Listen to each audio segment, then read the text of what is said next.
Assalamualaikum viewers, I am Faraz Siddiq and you are watching my YouTube channel Bond Teacher। आज हमारा topic है hydrogen spectrum. देखिए ये hydrogen spectrum का topic पहले भी आप देख चुके हैं, ये हमने टॉपिक किया था। इसके बाद हमने 5 वीडियोस बनाई थी 5 सीरीज के ऊपर। आज हम इसको थोड़ा सा समराइज करेंगे कि ये क्वेश्चन अगर एमसीक्यूज के अंदर आ सकता है तो किस तरीके से आ सकता है और इतना जो कुछ पढ़ा उसकी समरी क्या बनती है। ठीक है, देखिए अब तक जो हम चीजें पढ़ चुके हैं तो हम ये पढ़ चुके हैं कि हाइड्रोजन के स्पेक्ट्रम में सबसे पहले होती है लाइमन सीरीज। ठीक है, तो हमारे पास लाइमन सीरीज होती है और उसके बाद हमारे पास बेमर सीरीज होती है। लाइमन बेमर, उसके बाद हमारे पास पेस्टन सीरीज है, थर्ड सीरीज। उसके बाद हमारे पास है ब्रैकेट सीरीज और आखिर में हमारे पास आ जाती है फंड सीरीज। ठीक है, तो ये 5 सीरीज हम लोगों ने पढ़ी है इस हाइड्रोजन स्पेक्ट्रम के टॉपिक के अंदर। अब इन सीरीज के अंदर हमारे पास एक जो बात आती है वो ये आती है कि लोअर एनर्जी शेल कौन सा है, जिसको हम N1 कहते हैं। पहली बात तो ये कि इनके अंदर लोअर एनर्जी शेल कौन सा है और दूसरी बात क्या है, दूसरी बात ये कि इनके अंदर हायर एनर्जी शेल यानी N2 कौन सा है। ठीक है, अब अगर N1 की बात करें तो लाइमन सीरीज के लिए N1 1 होता है, बेमर सीरीज के लिए 2, इसके लिए 3, इसके लिए 4 और इसके लिए 5। इस तरीके से ग्रेजुअली ये चलते हैं। ठीक है, आप लोगों ने इसको याद करने का तरीका ये भी होता है, ऐसा याद कर लें L B P B P, Lyman Balmer Paschen Brackett और फंड। ठीक है, फर्स्ट लेटर से भी आप ये सीरीज याद कर सकते हैं। तो N1 कैसे चलता है, 1 2 3 4 5, 1 for Lyman series, 2 for the Balmer series, 3 for the Paschen series and so on. और N1 क्या है, लोअर एनर्जी शेल। अब हायर एनर्जी शेल क्या होगा, अब ये आप देख चुके हैं कि हायर एनर्जी शेल में हमारे पास कितनी पॉसिबिलिटीज आ रही हैं। हमारे पास एक पॉसिबिलिटी होती है कि फर्स्ट लाइन क्या होगी, दूसरी पॉसिबिलिटी क्या होती है कि सेकंड लाइन क्या होगी, तीसरी में थर्ड लाइन क्या होगी हमारे पास, और एक हमारे पास होता है कि लिमिटिंग लाइन क्या होगी। ठीक है,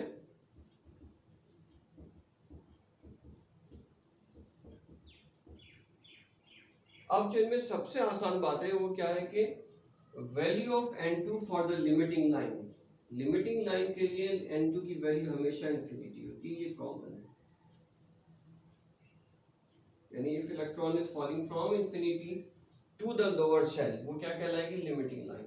if electron is falling from infinity to the lower shell, वो क्या होगी, लिमिटिंग लाइन। अब आते हैं first line, second line, third line, ये जो हमारे पास है।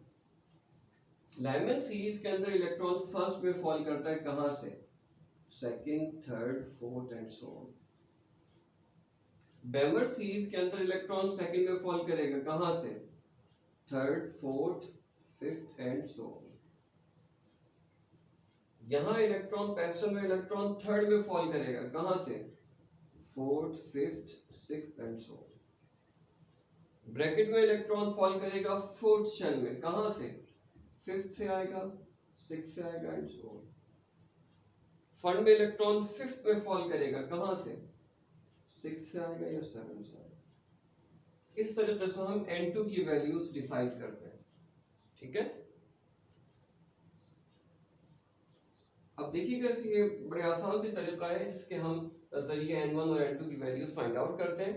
अब आपके पास जो MCQs के अंदर आता है कि आप लोगों ने सीरीज बतानी है, ठीक है, और आप लोगों ने लाइन बतानी है कि फर्स्ट लाइन है, सेकंड लाइन है, थर्ड लाइन है, कौन सी है, और आपको एक इलेक्ट्रॉनिक ट्रांजिशन दे देते हैं। ठीक है, इलेक्ट्रॉन फला जगह से फला जगह पे जा रहा है, आप ये बताएं। अब मिसाल के तौर पर हम आते हैं कि इलेक्ट्रॉन फॉल कर रहा है, थर्ड से सेकंड में फॉल कर रहा है। अब हमने बताना है कि कौन सी लाइन होगी, कौन सी सीरीज होगी। इसमें सबसे पहले ये जानना होता है कि सीरीज कौन सी है। सीरीज कैसे डिसाइड होगी? लोअर एनर्जी शेल से। सीरीज कैसे डिसाइड करेंगे? लोअर एनर्जी शेल से। अब अगर इलेक्ट्रॉन थर्ड से सेकंड में जंप कर रहा है तो लोअर एनर्जी शेल 2 है, और अगर लोअर एनर्जी शेल 2 है तो फिर वो बैमर सीरीज होगी। ठीक है, ये हमारे पास कौन सी हो गई? बैमर सीरीज हो गई। अब बैमर सीरीज के अंदर देखें कि इलेक्ट्रॉन सेकंड में फॉल कर रहा है थर्ड से, फर्स्ट लाइन, तो ये हमारे पास क्या आ जाएगा? First line. ठीक है, इस तरीके से हम लोगों ने डिसाइड करना है। अब एक इलेक्ट्रॉन मिसाल के तौर पर फोर्थ सिक्स्थ शेल से फोर्थ के अंदर जंप करें। अब क्या करेंगे? अगेन लोअर एनर्जी शेल देखें। लोअर एनर्जी शेल कौन सा है? फोर्थ। और ये लोअर एनर्जी शेल क्या बताता है? N1 बताता है। N1 देखें 4 कहाँ है? N1 4 ये रहा, ब्रैकेट सीरीज है ये ब्रैकेट सीरीज हो गई। और अगर इलेक्ट्रॉन 4 में आ रहा है 6 से अगर आ रहा है तो फिर ये देखें क्या है हमारे पास? Second line. ब्रैकेट सीरीज में अगर N2 6 होगा तो सेकेंड लाइन होगी, तो ये हमारे पास क्या हो गई? सेकेंड लाइन होगी।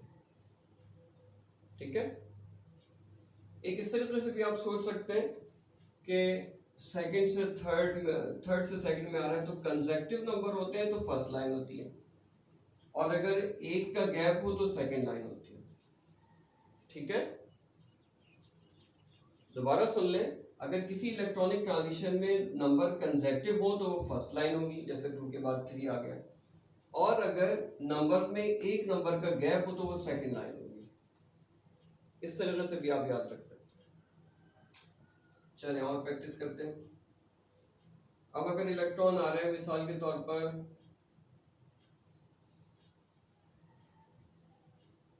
फोर्थ से थर्ड में फॉल कर रहा है, फोर्थ से थर्ड में फॉल कर रहा है, तो लोअर एनर्जी शेल थर्ड है, ये N1 होगा।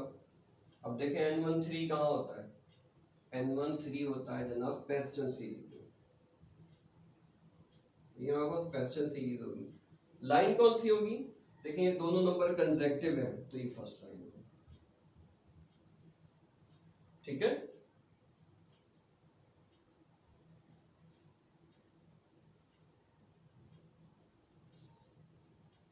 अच्छा अब देखें, ये तो हमने सारी बातें वो देखी ना कि जब इलेक्ट्रॉन ऊपर से नीचे आ रहा था तो मैंने आपको बताया था कि ये नीचे से भी ऊपर जाता है इलेक्ट्रॉन, उसके अंदर क्या होगा?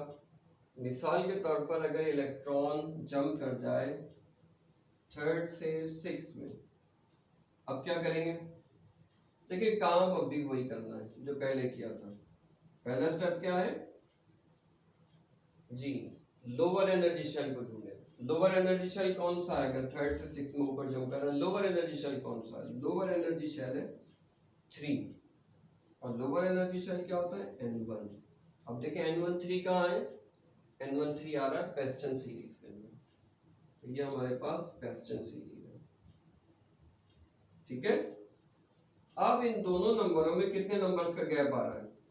3 के बाद 4 भी है, 5 भी है, उसके बाद 6 है, 2 नंबर का गैप है। 4 और 5 मिसिंग है ना, तो 2 नंबर का अगर गैप होता है, 2 नंबर्स अगर बीच में मिसिंग हो तो वो कौन सी लाइन होती है? वो हमारे पास थर्ड लाइन होती है।